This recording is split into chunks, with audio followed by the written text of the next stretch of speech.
ಪ್ರಖ್ಯಾತ ಸೆಲೆಬ್ರಿಟಿಯೊಂದಿಗೆ ತೇಜಸ್ವಿ ಸೂರ್ಯ ಮದುವೆ ಫಿಕ್ಸ್. ಯುವ ರಾಜಕಾರಣಿಯನ್ನ ವರಿಸಿದ್ದು ಯಾರು? ಮೋದಿ ಮೆಚ್ಚಿದ ಗಾಯಕಿ ಜೊತೆಗೆ ಸೂರ್ಯಗೆ ಕಂಕಣ ಭಾಗ್ಯ. ಹೌದು, ರಾಜಕೀಯ ಕ್ಷೇತ್ರದಲ್ಲಿನ ಮೋಸ್ಟ್ ಎಲಿಜಿಬಲ್ ಯಂಗ್ ಬ್ಯಾಚುಲರ್ ಎಂದು ಕರೆಸಿಕೊಳ್ತಾ ಇದ್ದ ಸಂಸದ ತೇಜಸ್ವಿ ಸೂರ್ಯ ಅವರಿಗೆ ಮದುವೆ ಭಾಗ್ಯ ಕೂಡಿ ಬಂದಿದೆ. ಎಲ್ರೂ ಕೇಳ್ತಾ ಇದ್ದಿದ್ದು ಒಂದೇ ಒಂದು ಪ್ರಶ್ನೆ, ಎಲ್ಲಿ ಹೋದ್ರು ಎಲ್ಲಿ ಬಂದ್ರು, ಮದ್ವೆ ಯಾವಾಗ, ಹುಡುಗಿ ಯಾರು ಎಂದು ಕೇಳ್ತಾ ಇದ್ರು. ಇದಕ್ಕೆ ಸೂರ್ಯ ಹಾಗೆ ನಸುನಕ್ಕು ಉತ್ತರಿಸ್ತಾ ಇದ್ರು. ಬಟ್ ಈಗ ಸದ್ದಿಲ್ಲದೆ ಹಸಿಮಣೆ ಏರಲು ಸಿದ್ಧರಾಗಿದ್ದಾರೆ.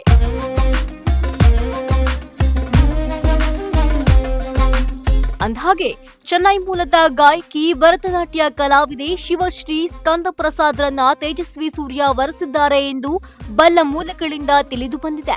ತೇಜಸ್ವಿ ಸೂರ್ಯ ಹಾಗೂ ಶಿವಶ್ರೀ ಸ್ಕಂದ ಪ್ರಸಾದ್ ಅವರ ಎರಡು ಕುಟುಂಬಗಳು ಈಗಾಗಲೇ ಮಾತುಕತೆ ನಡೆಸಿ ವಿವಾಹಕ್ಕೆ ಒಪ್ಪಿಗೆ ನೀಡಿವೆಯಂತೆ. 4 ಮಾರ್ಚ್ 2025ರಂದು ಮದುವೆ ದಿನಾಂಕ ನಿಗದಿಯಾಗಿದೆ ಎನ್ನಲಾಗ್ತಾ ಇದೆ.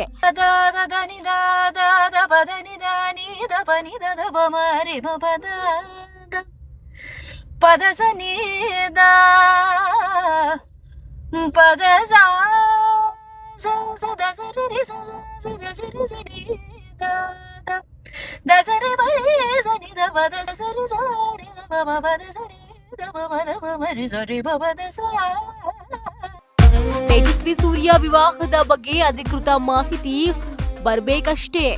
ಹೊಸ ವರ್ಷದ ಸಂಭ್ರಮದಲ್ಲಿ ವಿವಾಹ ನಿಶ್ಚಯವಾಗಿರುವ ಬಗ್ಗೆ ಖಚಿತಪಡಿಸಲಿದ್ದಾರೆ ಎಂದು ಹೇಳಲಾಗ್ತಾ ಇದೆ. ಎಸ್, ತೇಜಸ್ವಿ ಸೂರ್ಯ ಮದ್ವೆ ಆಗ್ತಾ ಇರೋ ಹುಡುಗಿ ಯಾರು? ಕಳೆದ ವರ್ಷ ರಾಮ ಮಂದಿರ ಲೋಕಾರ್ಪಣೆ ಸಂದರ್ಭದಲ್ಲಿ ಪೂಜಿಸಲೆಂದೇ ಹೂಗಳ ತಂದೆ ಹಾಡು ಸೋಷಿಯಲ್ ಮೀಡಿಯಾದಲ್ಲಿ ಸಿಕ್ಕಾಪಟ್ಟೆ ಸದ್ದು ಮಾಡಿತ್ತು. ಗಾಯಕಿ ಶಿವಶ್ರೀ ಸ್ಕಂದ ಪ್ರಸಾದ್ ಅದ್ಭುತವಾಗಿ ಹಾಡಿದ್ದ ಈ ಹಾಡು ಸಾಕಷ್ಟು ಶೇರ್ ಆಗಿತ್ತು, ಲೈಕ್ಸ್ ಕೂಡ ಬಂದಿತ್ತು. ಈ ಹಾಡು ಕೇಳಿದ ಪ್ರಧಾನಿ ನರೇಂದ್ರ ಮೋದಿ ಗಾಯಕಿ ಶಿವಶ್ರೀ ಸ್ಕಂದ ಪ್ರಸಾದ್ರಿಗೆ ಮೆಚ್ಚುಗೆ ಸೂಚಿಸಿದ್ರು. ಪ್ರಧಾನಿಯಿಂದ ಮೆಚ್ಚುಗೆ ಪಡೆದ ಗಾಯಕಿಯನ್ನ ತೇಜಸ್ವಿ ಸೂರ್ಯ ವಿವಾಹವಾಗ್ತಿದ್ದಾರೆ. ಇನ್ನು ಶಿವಶ್ರೀ ಸ್ಕಂದ ಪ್ರಸಾದ್ ಅವರು ಸೈಕ್ಲಿಂಗ್, ಟ್ರೆಕ್ಕಿಂಗ್ ನಲ್ಲಿ ಆಸಕ್ತಿ ಹೊಂದಿದ್ದಾರೆ. ಪೊನ್ನಿಯಿನ್ ಸೆಲ್ವನ್ ಪಾರ್ಟ್ 2 ಚಿತ್ರದ ಕನ್ನಡ ಭಾಷೆಯ ಹಾಡನ್ನು ಕೂಡ ಹಾಡಿದ್ದಾರೆ. ಮನ್ ತಡಪಾಯ ಸಾರೇ ರನಾ ನೀಂದನ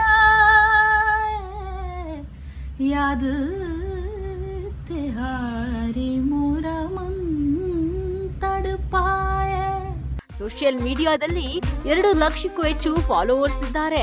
ಒಟ್ನಲ್ಲಿ ಸೂರ್ಯ ಮದ್ವೆ ಊಟ ಶೀಘ್ರದಲ್ಲಿ ಹಾಕಿಸ್ತಿದ್ದಾರೆ. ಅಷ್ಟೇ ಅಲ್ಲದೆ ಇನ್ಸ್ಟಾಗ್ರಾಂನಲ್ಲಿ ಒಬ್ಬರನ್ನೊಬ್ಬರು ಫಾಲೋ ಕೂಡ ಮಾಡ್ತಿದ್ದಾರೆ. Entertainment bureau, essential news.